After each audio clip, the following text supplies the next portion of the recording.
কোটা আন্দোলন মূলত যে বৈষম্যের ব্যাপারটা ছিল, যদি সমতা প্রতিষ্ঠিত হতো তাহলে আসলে সমাজের সবগুলো সেক্টরেই ধীরে ধীরে সমতা প্রতিষ্ঠিত হতো।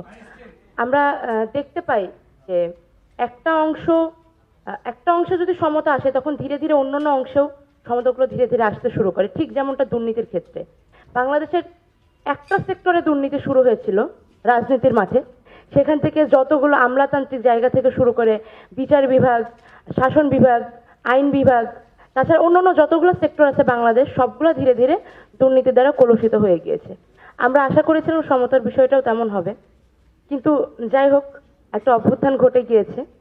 নতুন বাংলাদেশের ক্ষেত্রে আমরা এভাবে দেখছি যে আন্দোলনের আসলে প্রথম পর্যায়টা শেষ হয়েছে। যতদিন দেশের মানুষ চাইবে আমরা ততদিন সংস্কার কার্যক্রমের মধ্যে থাকব। আমার আগে দুজন খুব বিজ্ঞ ব্যক্তি বেশ কিছু মূল্যবান কথা বলে গিয়েছেন। আজকের এই আলোচনা সভার যে বিষয়টা ছিল সরকারের আশু করণীয় কি কি। আশু করণীয় বলতে আমরা সবসময় আমরা ছাত্ররা এবং ছাত্র জনতা একসাথেই, আমাদের চোখে মনে হচ্ছে ল এনফোর্সের রিফরমেশনটা সবচেয়ে বেশি ইম্পর্টেন্ট। এই মুহূর্তে বাংলাদেশে ওই জায়গাটা ঠিক করা সবার আগে দরকার। যদি 24 ঘন্টার মধ্যে ঠিক করা সম্ভব হয় তাহলে যেন 25 ঘন্টায় না যায়। একই সঙ্গে শুধুমাত্র যে আইন শৃঙ্খলা বাহিনী, সেনাবাহিনী, আমাদের নৌবাহিনী বা বিমান বাহিনীর মধ্যে ঠিক করতে হবে ব্যাপারটা তা না। সবচেয়ে আরো একটা জায়গাতে একটু নজর দেওয়া খুব জরুরি, সেটা হচ্ছে আমাদের গোয়েন্দা বিভাগ। আমাদের যখন নিয়ে যাওয়া হয়েছিল তখন গোয়েন্দা বিভাগ আসলে কতটা করাপ্টেড এবং কত বেশি জিনিসটা দলীয়ভাবে দূষিত সে জিনিসটা আমরা বুঝতে পেরেছিলাম। এই যে আয়নাঘরের ঘটনা তো আপনারা সবাই জানেন। আয়নাঘর ভেঙে ফেলার একটা প্রস্তাবও কেউ কেউ নাগরিক সমাজের মধ্যে থেকে আমরা শুনতে পাচ্ছি। কিন্তু আমরা শুধু একটা আয়নাঘরের পরিচয় জানি। বাংলাদেশে আর কোথায় কতগুলো আয়নাঘর আছে, আদৌ আছে কিনা, এই তদন্তগুলো কে করবে? আমার মনে হয় ল এনফোর্সের মধ্যে এই বিষয়গুলো আনা উচিত। রাষ্ট্রীয় খুন, রাষ্ট্রীয় গুম, রাষ্ট্রীয় অপরাধের বিচার হওয়া উচিত অবশ্যই, এবং অবশ্যই তদন্ত। আমি বলতে চাই, যেহেতু অন্তর্বর্তীকালীন সরকার আমাদের এখন যেটা গঠিত হয়েছে, এটা কোনো দলীয় সরকার না, কোনো দলের প্রতি তাদের লয়্যালটি রাখার প্রয়োজন নাই। নিরপেক্ষতার মানে চূড়ান্ত পর্যায়ে তারা থাকতেই পারে যদি তারা থাকতে চায়। সেক্ষেত্রে আমার মনে হয় যে এর আগের যত সরকার বাংলাদেশে ছিলেন, 1972 থেকে শুরু করে 24 পর্যন্ত যতগুলো সরকার ব্যবস্থা বাংলাদেশে ছিলেন, সবগুলো দলের সময় বাংলাদেশে যত রাষ্ট্রীয় খুন এবং অমীমাংসিত অপরাধ সংঘটিত হয়েছে রাষ্ট্রীয় বাহিনীর হাতে বা রাষ্ট্রীয় বাহিনীর মদতে, সেগুলো তদন্ত শুরু করা ভীষণ জরুরি। বাংলাদেশের মানুষ অনেকগুলো প্রশ্নের উত্তর জানতে চায়। তো আমি এখানে আসলে যে কয়েকটা পয়েন্ট উল্লেখ করতে চাইলাম।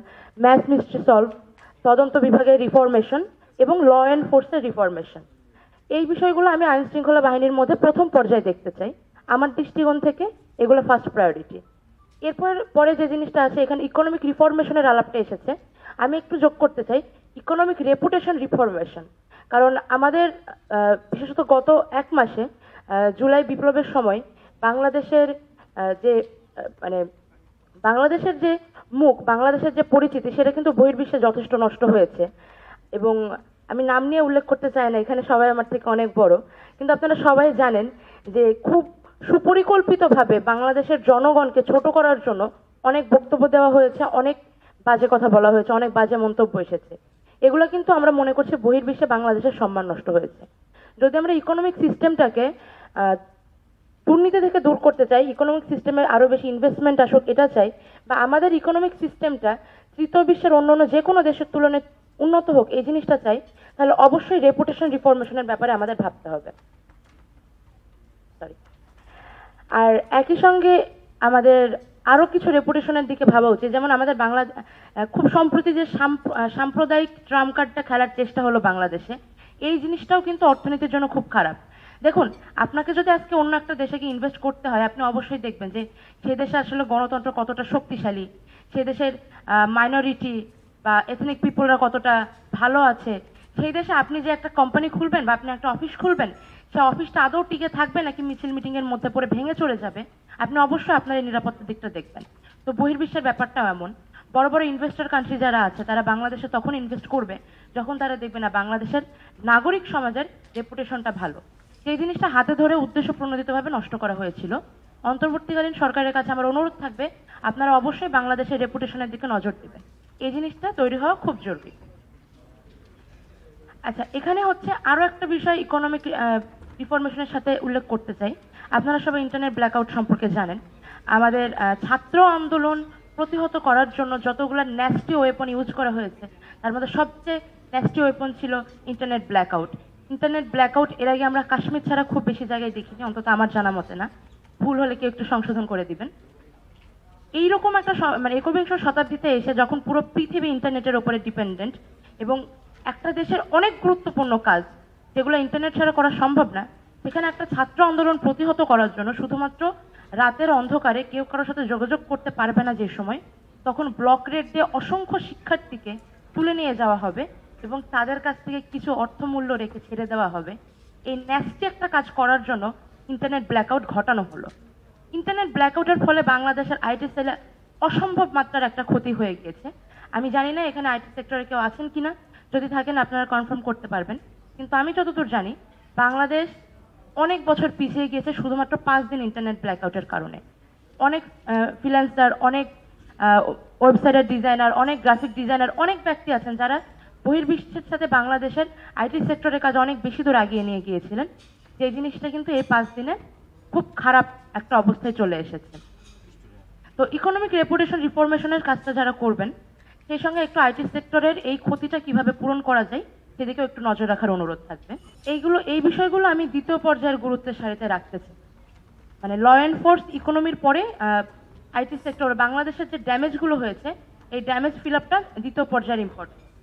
এছাড়া আরো কিছু বিষয় এখানে উঠে এসেছে, সেগুলো আসলে আমি করণীয় হিসেবে না, মানে আশুকরণীয় হিসেবে না, কিন্তু এই সরকার থাকাকালীন সরকারের হাতে শুরু হওয়া উচিত বলে মনে করি। তার মধ্যে অনেক দিনের ক্ষোভকে একটা কথা বলতে চাই, প্লিজ আপনারা ক্যাডার বাহিনী তৈরি করবেন না এবং বাংলাদেশে এমন সিস্টেম নিয়ে আসেন যেন কোনো দল কখনোই ক্যাডার বাহিনী তৈরি করতে না পারে। আমি জানি না একটা সরকার দলের স্টুডেন্ট উইংসের হাতে এমন কি ক্ষমতা থাকতে পারে, এমন কি অস্ত্র থাকতে পারে যার ফলে তারা যে কোনো জায়গায় গিয়ে হুমকি দিতে পারে, যে কোনো জায়গায় গিয়ে কথা চাপিয়ে দিতে পারে। আমি জানি না এই জিনিসগুলো কিভাবে সম্ভব। যদি সরাসরি দলীয় মদদে ছাত্র সংগঠনগুলোর হাতে এই ধরনের শক্তি দিয়ে দেওয়া হয়, যেটা আইন শৃঙ্খলা রক্ষাকারী বাহিনীর থেকেও বেশি শক্তিশালী, তাহলে সেটা দেশের জন্য খুবই ক্ষতিকর। আমি বলবো প্রত্যেকটি দলের নেতা থেকে শুরু করে কর্মী পর্যন্ত জনগণের অংশ। এই পুরো বাংলাদেশ একটি পরিবারের মতো। আপনারা অবশ্যই আপনার দেশের মানুষের কাছে নিরাপদ। দেশের মানুষের হাত থেকে বাঁচার জন্য আপনাদের ক্যাডার বাহিনীর কোনো প্রয়োজন নেই। এই কথাটা মাথায় রেখে দেশের মানুষের কাতারে নেমে আসুন। বার্সাই দিয়ে দেশকে না দেখে সমতলে নেমে আমাদের কথা ভাবার চেষ্টা করেন, তাহলে আর আপনাদের ক্যাডার বাহিনীর প্রয়োজন পড়বে না। অন্তর্বর্তীকালীন সরকারের কাছে আমার অনুরোধ, আপনারা অবশ্যই সিস্টেমে এমন একটা পরিবর্তন নিয়ে আসবেন যার ফলে ভবিষ্যতে কোনোদিনই কোনো রাজনৈতিক দল কখনোই ক্যাডার বাহিনী তৈরি করতে না পারে। এর সাথে একটু আরো দুটো বিষয় আমি উল্লেখ করতে চাই। একটা হচ্ছে আমাদের এডুকেশন সিস্টেম, আর একটা হচ্ছে আমাদের হেলথ সিস্টেম। এই দুটো জিনিসকে আমি আলাদা করব না, এই দুটো জিনিস সমান গুরুত্বপূর্ণ। কিন্তু আমার পক্ষ থেকে সুপারিশ থাকবে, শিক্ষা ব্যবস্থা কিভাবে ঠিক করবেন, শিক্ষক সমাজের সঙ্গে তো অবশ্যই, এর সঙ্গে দয়া করে অভিভাবক সমাজকে যোগ করবেন। আমি গত কয়েক বছর ধরে এই জিনিসটা খেয়াল করেছি, যেহেতু আমার ছোট ভাই বোন আছে বেশ কিছু, আমি খেয়াল করে দেখেছি অভিভাবক সমাজ নতুন কারিকুলাম নিয়ে অত্যন্ত চিন্তিত এবং একই সঙ্গে শিক্ষা প্রতিষ্ঠানের যে অবস্থা সেটা নিয়েও।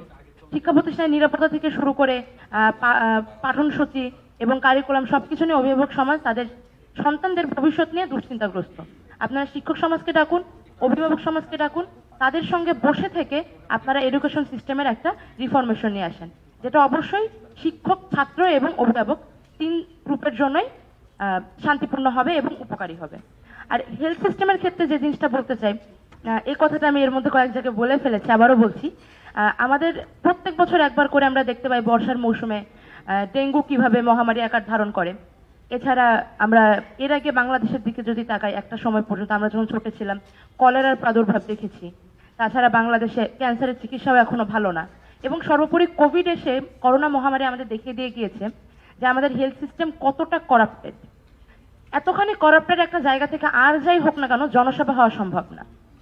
আপনারা হেলথ সিস্টেমে 2 জায়গা থেকে আপনাদের রিফরমেশন করতে হবে। প্রথম রিফরমেশন করতে হবে এটাকে কিভাবে করাপশন থেকে দূর করা যায় কিভাবে দলীয় লেজুর ভিত্তি থেকে দূর করা যায়, দলীয় প্রভাবমুক্ত করা যায়। আপনারা সবাই জানেন যে আমাদের ডাক্তারদের কিছু ছোট ছোট গ্রুপ আছে, ড্যাব আছে, সাকিব আছে, তারপরে হচ্ছে ওনাদের ছাত্র কিছু ওদের ছোট ছোট গ্রুপ আছে যারা অনেক